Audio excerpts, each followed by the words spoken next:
Toka hapa kwenye uwanja wa Amani Complex baada ya kumalizika kwa mchezo.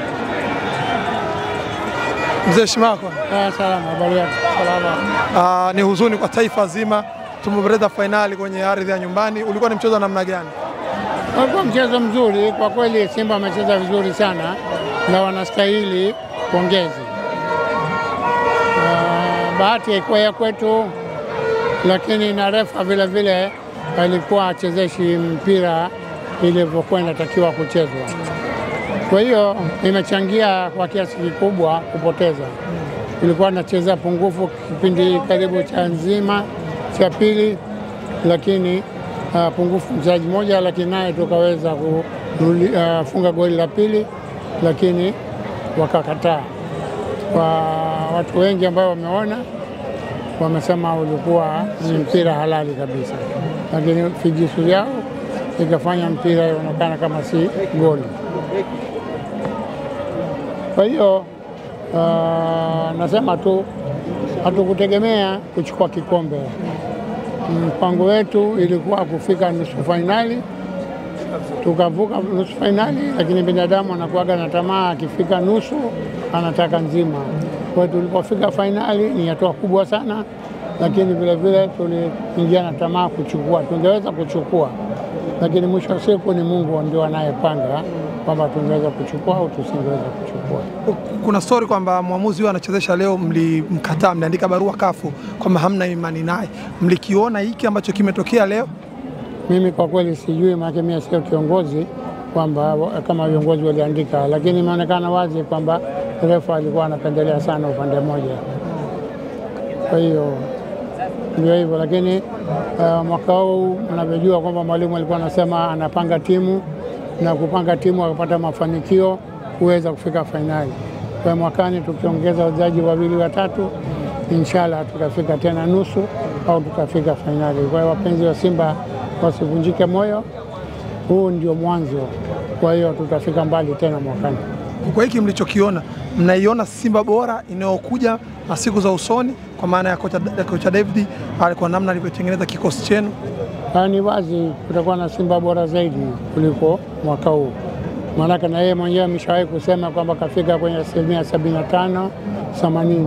Sasa kifika 100 obviously itakuwa na timu bora. Na kulikuwa na wachezaji wengine ambayo ni mara ya kwanza kucheza mechi za kimataifa, wakina Kagoma na Hamza.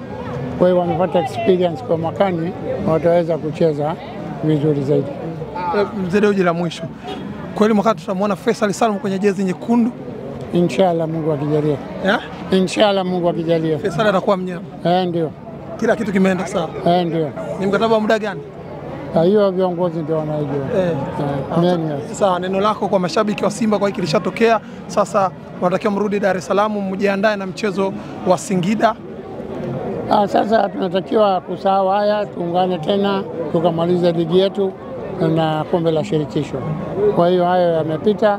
Naomba tu wapenzi wa Simba wajione fahari, wajione wanaume, tumetolewa kiume na kila mtu kashuhudia. Kwa hiyo waendelee kufurahia timu yao. Shukrani. Asante sana. Ndugu yangu Kashogi.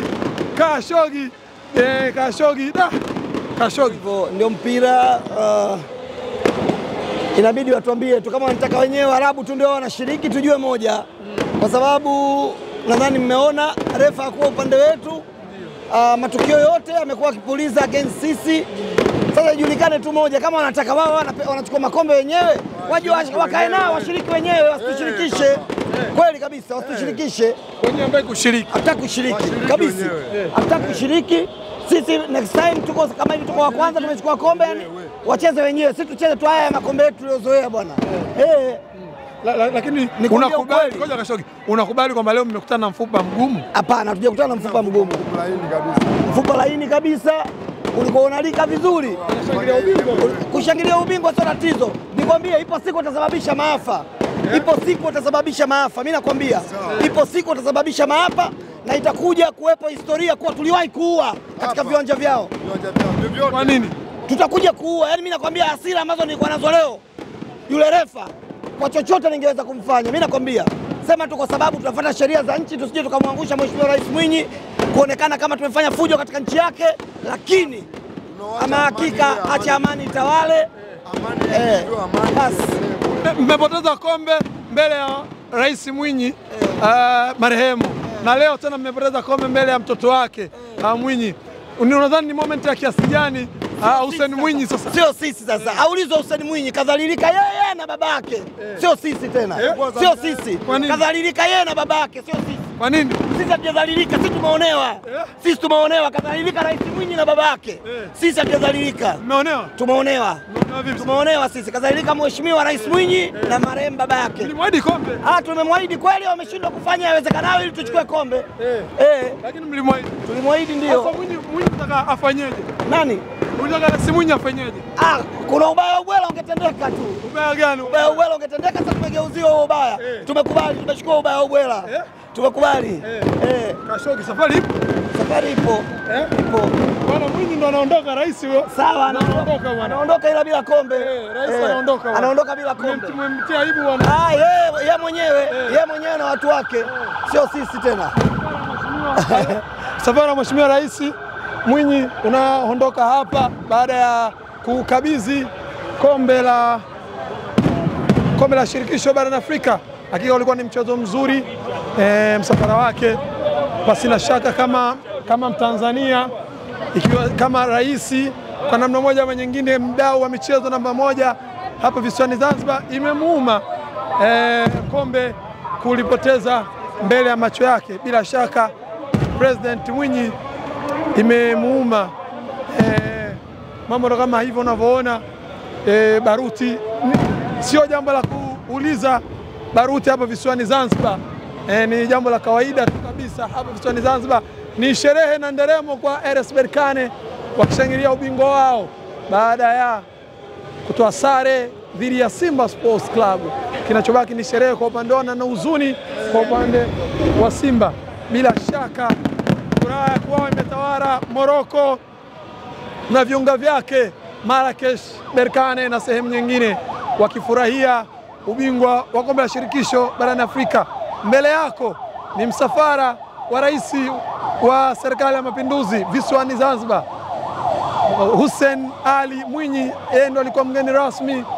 Kama Mtanzania imemuuma, kama mdau wa michezo namba moja imemuuma. Kombe halikubaki nyumbani kama ambavyo wengi walitarajia kuona kombe linabaki nyumbani, kama yeye alivyotarajia siku moja angevaa medali, na leo hii imebaki kuwa historia ambayo ilipoteza Simba kombe mbele ya baba yake mzazi, na leo hii Simba inapoteza kombe mbele yake akiwa amekalia kiti cha rais wa serikali ya mapinduzi ya Zanzibar. Bila shaka kama taifa tumeumia na tumeingia kwenye huzuni kulipoteza kombe. Tulitamani na tulipenda kuona kombe linasalia visiwani Zanzibar, kombe linasalia Tanzania bara, lakini sivyo bahati, na mwenye bahati ya bahatishi.